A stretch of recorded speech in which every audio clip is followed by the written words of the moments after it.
नैब के नोटिस ने उन सब लोगों की बातों को जीरो कर दिया जो भेई टाउन कराची में एक डर का एक आलम पैदा कर रहे थे कि भाई भेई टाउन कराची ख़त्म हो गया, ख़त्म शुद्ध, और इस तरह की बहुत सारी बातें।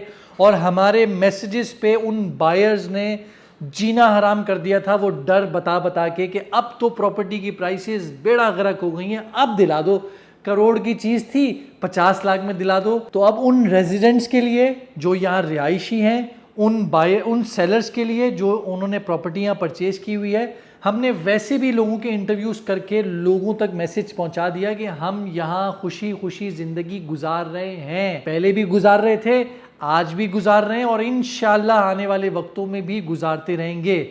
लेकिन वो बायर्स जो डर का ये जो माहौल क्रिएट करने की कोशिश कर रहे थे और बताना की बात कर रहे थे कि भाई मलिक रियाज अब जा रहा है, अब दे दो 50 लाख में, तो भाई अब 50 में भी क्यों ले रहे हो?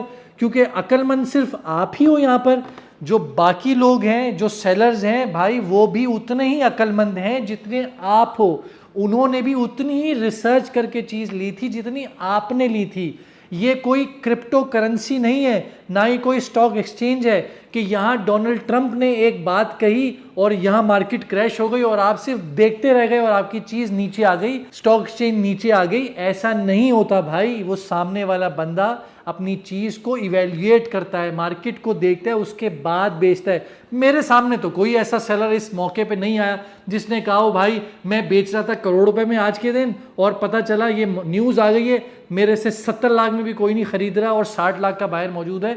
ऐसा कोई भी नहीं है। तो इसलिए बराए करम ज़मीन.com की हद तक आपको खुशी मिलती है, आप वहाँ से ज़रूर जाके खुशी लें। एक्चुअल मार्केट यही है। और मैं बताना चाहता हूँ उन सब बायर्स को कि मार्केट ऑलरेडी पाकिस्तान के हालात ख़राब होने की वजह से एनीवेज 50% ड्रॉप हुई हुई है। डीएचएस सिटी, शायद लोगों को ना समझ नहीं आती ये बातें, डीएचएस सिटी, रिपीट कर रहा हूं, उस जगह पे तो कोई कानूनी मसला नहीं है, उस जगह पे तो कोई मसला नहीं है, पाकिस्तान का नंबर 1 इदारा है, वहां की प्राइसेस भी आधी से ज्यादा कीमत पर मिल रही है। क्योंकि लोग पाकिस्तान में भी इस टाइम इन्वेस्टमेंट करना पसंद नहीं करते, ओवरसीज यहां इन्वेस्टमेंट नहीं कर रहे, इन्हीं वजूहात की वजह से कि आप किसी भी सोसाइटी को बने हुए जब दिल में आए गैर कानूनी करार दे दो, आपको बाद में याद आता है कि भाई ये जगह तो इल्लीगल बनी है।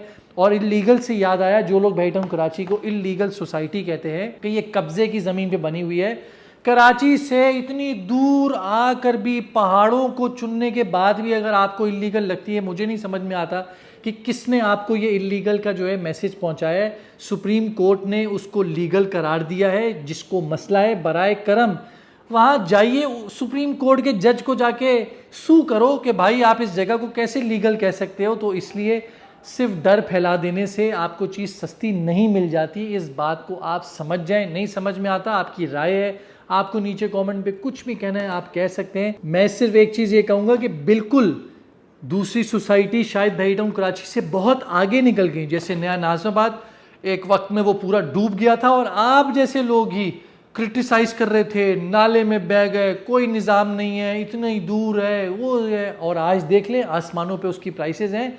वक्त जो है ना वो किसी का भी नहीं है, सबका वक्त आता है। और मैं याद दिलाता जाऊं लोगों को, जो लोग लीज के मुंतज़िर रहते हैं, 2019, 20 और 21 भेई टाउन कराची की हिस्ट्री में रेट जो आसमानों पे गए थे, लोग यहाँ पर लाइनों में लग के चीज़ें ले रहे थे, उनको चीज़ें हायर प्राइसेस पे जाकर मिल रही थी, तब कोई लीज मौजूद नहीं थी।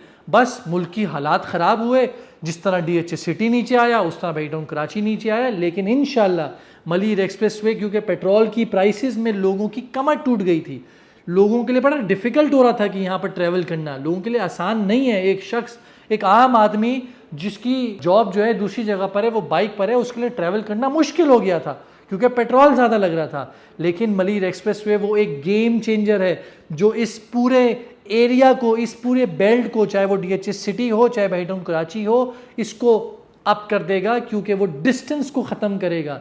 ये वो एक लॉन्ग टर्म सोच है जो कभी पाकिस्तान में या कराची शहर में मैंने होते हुए नहीं देखी, आज हो रही है। तो आपको बता रहा हूँ, बाद में आप बोलोगे कि भाई मैन्युपुलेट करके मार्केट को ऊपर कर दिया गया, यूं कर दिया गया, तो वो आपकी राय है। और लास्ट में नैब का नोटिस आपके सामने है कि सिर्फ और सिर्फ भेई टाउन के मालिकान के ऊपर कार्रवाई हो रही है, वो मलिक रियाज के साथ साथ जरदारी के केस को लेके ये सारी चीज़ें, ये एक सियासी मसला है, इसीलिए हम ज़्यादा इस पे बात करना पसंद नहीं करते क्योंकि मेरा डोमेन नहीं है सियासत पे बात करना। लेकिन जो लोग अक्सर इस बात को करते हैं कि फलाना टेक ओवर कर लेगा, फलाना टेक ओवर कर लेगा, तो क्या हो जाएगा, वो टेक ओवर मेंटेनेंस की हद तक कर सकता है, किसी की प्रॉपर्टी को टेक ओवर कोई नहीं कर सकता क्योंकि उसने परचेज करके अलॉटमेंट लेके कानूनी तरीके से चीज़ को परचेज किया है और उस चीज़ का एफबीआर में टैक्स भी जमा करवाया है। तो बराए करम इस ख्वाबों की दुनिया से बाहर निकलें कि हम लोग कैसे ज़िंदगी गुजार रहे हैं। हम अल्हम्दुलिल्लाह बहुत अच्छी ज़िंदगी गुजार रहे हैं और हम हमेशा लोगों को अच्छी ज़िंदगी गुजारने का मैसेज देते रहेंगे क्योंकि मैं उस इलाके से आया हुआ हूँ जो इलाका बहुत गंदा था। कैसी ज़िंदगी थी मुझे पता है, मुझे बताने की ज़रूरत नहीं है। तो मैं चाहता हूँ कि वैसे लोग जो वहाँ ज़िंदगी गुजार रहे हैं, जो समझता है कि भाई बहुत गंदा एरिया है, जो सुकून चाहते हैं अपनी ज़िंदगी में, वो यहाँ आएँ और विक्टिम करें कि हम कितनी इसी शहर में रहते हुए बग़ैर किसी डर के एक अच्छे माहौल में अपने बच्चों को अच्छी ज़िंदगी दे रहे हैं, अपनी वाइफ के साथ, अपनी फैमिली के साथ पार्क्स में एंजॉय कर रहे हैं, वॉक कर रहे हैं, कहीं भी जा रहे हैं, हर मौसम को एंजॉय कर रहे हैं।